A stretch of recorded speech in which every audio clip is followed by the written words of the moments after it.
मिलवाया। इसमें से एक था दाऊद इब्राहिम। ये साल 1988 की बात है। मैं अपने करीबी दोस्त बिट्टू आनंद के साथ आशा भोसले और आर.डी. बर्मन के प्रोग्राम में शामिल होने दुबई आया था।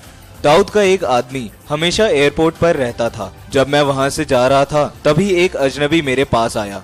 उसने मुझे फोन दिया और कहा, दाऊद साहब बात करेंगे।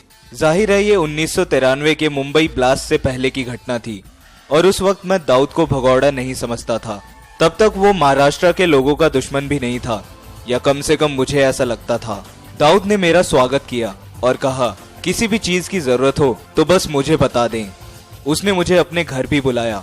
मैं भौचक्का था। बाद में मुझे एक गोरे मोटे लड़के से मिलवाया गया जो ब्रिटिश जैसा दिखता था। वो दाऊद का राइट हैंड बाबा था। उसने मुझे कहा, दाऊद साहब आपके साथ चाय पीना चाहते हैं। मुझे इसमें कोई बुराई नजर नहीं आई और मैंने निमंत्रण स्वीकार कर लिया।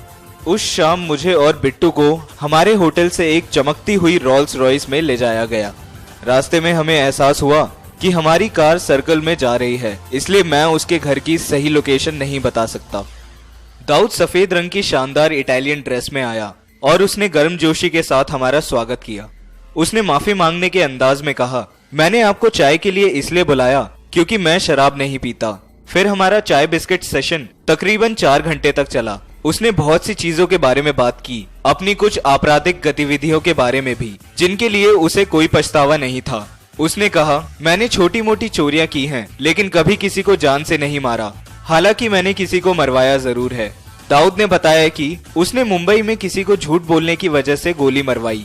मुझे ठीक से याद नहीं है कि उसने क्या बताया, लेकिन उसने शायद ऐसा इसलिए कराया क्योंकि वो शख्स अल्लाह के हुक्म के खिलाफ गया था। दाऊद ने बताया, मैं अल्लाह का संदेशवाहक था, इसलिए हमने पहले उसकी जीभ में गोली मारी और फिर खोपड़ी में। दाऊद ने मुझे बताया कि मैं उसे फिल्म तवायफ में बहुत पसंद आया क्योंकि उसमें मेरे किरदार का नाम दाऊद था। उसने कहा कि वो मेरे पिताजी और अंकल को बहुत पसंद करता है। उसने दिलीप कुमार, मुकरी और महमूद की भी तारीफ की।